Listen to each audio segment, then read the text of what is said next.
Today, the young leader Charlie Kirk was assassinated. As a staunch conservative, Kirk countered extreme leftist ideologies through measured debate, yet he was not met with reason in return, but with a bullet piercing his chest. Kirk's assassination signifies that the conflict between conservatism and modern liberalism within the United States has reached a life-or-death point. This far-left ideology has shattered the very boundaries of civilization, when political rivalry transforms from verbal debate into physical annihilation. It ceases to concern liberalism and becomes a confrontation between civilization and anti-civilization. In the assassination of Charlie Kirk, the far left employed a deeply dangerous tactic. First, demonize the opponent, then eliminate them physically. This sequence, ideological negation, followed by physical annihilation, has been refined to near perfection. For years, Kirk was relentlessly demonized by the far left. He was labeled a racist and a white supremacist. The gravest accusation was branding him a fascist who spread hatred and incited populism. Through such demonization, Kirk was cast as the enemy of the people and a cancer on the nation. Once his ideological vilification was complete, his physical elimination seemed to follow as a logical conclusion. This pattern, as Hannah Arendt observed, follows a consistent script. They attack their opponent's character and shatter their resilience, thereby removing the moral barriers to assassination. Once demonization is complete, the next step is physical elimination.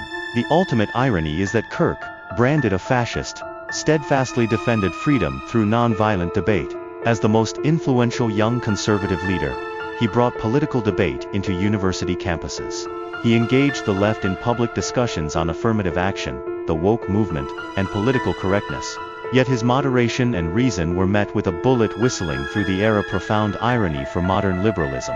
Kirk's campus debates were often grounded in facts and rigorous logic, leaving ideologically driven far-left opponents virtually defenseless. For example, he argued that universities are places dedicated to the pursuit of truth, where all ideas should be freely expressed. Yet on today's American campuses, conservative speakers are routinely silenced by violent protests. Even university professors risk dismissal for views deemed politically incorrect. Kirk asked pointedly, if the left truly champions inclusive pluralism, why can it not tolerate conservatism? This revealed that the diversity and inclusivity promoted by the far left applied only to what benefited them, while excluding any criticism directed at them. He further argued that far-left activists often canceled campus lectures under the pretext of safety. But speech is language, and language is not violence.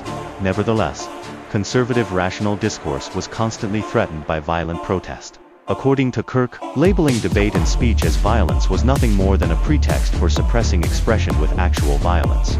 Confronted with Kirk's rational questioning, the far left was largely defenseless. Unable to win the argument, they resorted to slander. They reduced his conceptual debates to disputes over credentials.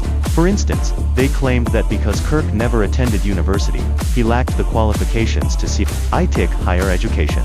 Since he never received a degree, he had no right to speak on the subject at all.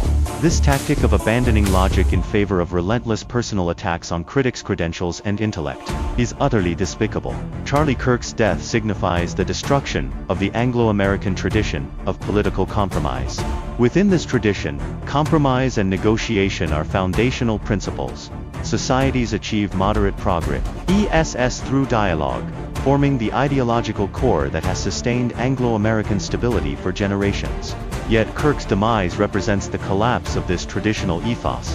When political disagreement escalates into physical annihilation, it signals the destruction of society's shared values. The far-left wing of modern liberalism has abandoned the baseline of civilization. They have treated conservatism as an enemy to be eradicated, an event that marks the accelerated alienation and darkening of Western liberalism itself.